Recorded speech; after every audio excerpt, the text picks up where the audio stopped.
Zum zum zum zum zum zum zum zum zum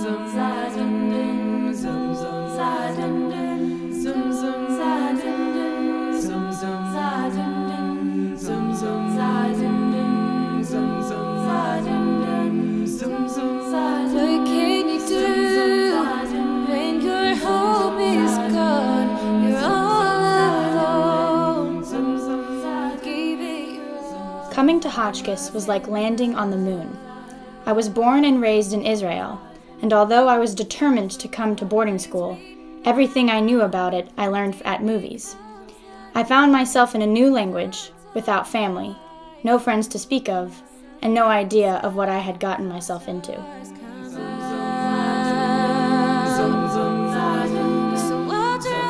As we drove through the Berkshires, I noticed a great big smile on my father's face. "Wow," he said.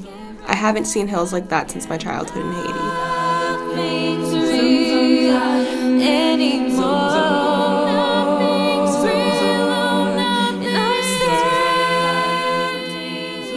I had been a student at a large public school in Texas, where I became a cheerleader to fit in. School was a place where I was bored, and exercise to be endured.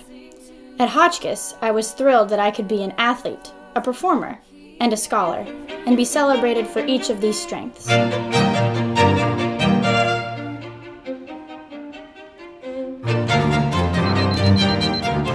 The beep, beep, beep emanates from my 7 a.m. alarm. I throw aside my blankets, roll over, sit up, and put my feet on the ground of a new day. I rush to brush my teeth and hurry to main building for breakfast.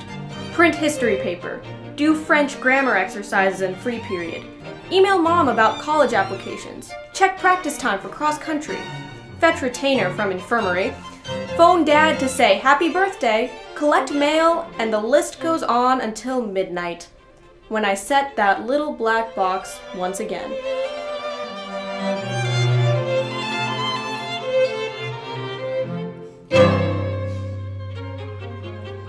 I had always imagined myself as a song and dance man, not an actor.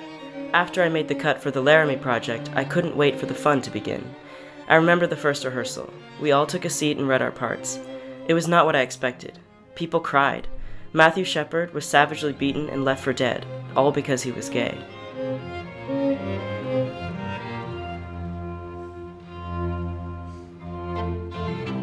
With a little bit of convincing from my advisor, I decided to join the Fairfield Farms Ecosystems Adventure Team. Despite being from the city, I was totally in love with the farm atmosphere. All the strangers I worked beside soon became close friends.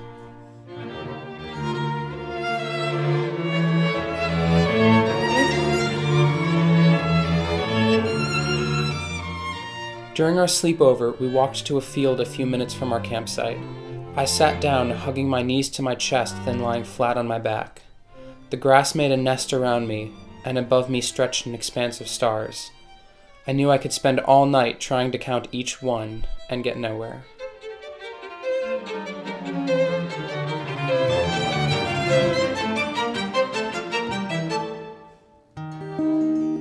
If only for a moment, just one strand of time.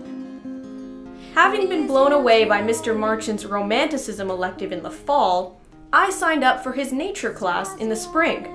He guided us out of the English wing and into the Hotchkiss woods. We read essays and wrote reflections of our time in the wilderness, but most of the class time was spent engaging with nature in ways I didn't expect or hadn't even heard of.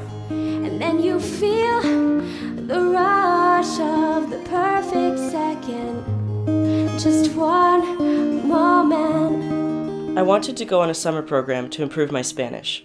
When Mr. Thompson suggested Amigos, a 6-week language immersion and service trip to Latin America, it sounded perfect.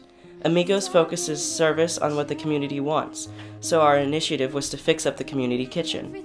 Another group of volunteers set up streetlights and put lights in the school of a town that had never had electricity before. No need to hide.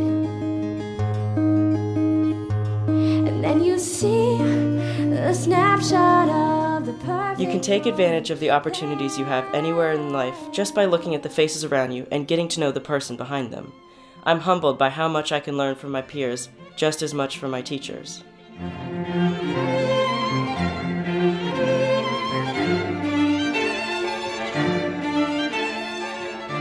"1,359 days ago, I came to Hotchkiss. I'm happy to be moving on, to be going to college, and to being that much closer to doing real work in the real world. But I am equally sad to say goodbye.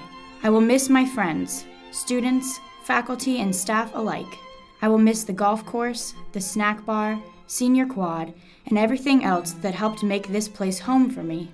When I think about driving away from the blinking red light for the last time, I feel an incredible void. But wherever I go, I will take the spirit of Hotchkiss with me."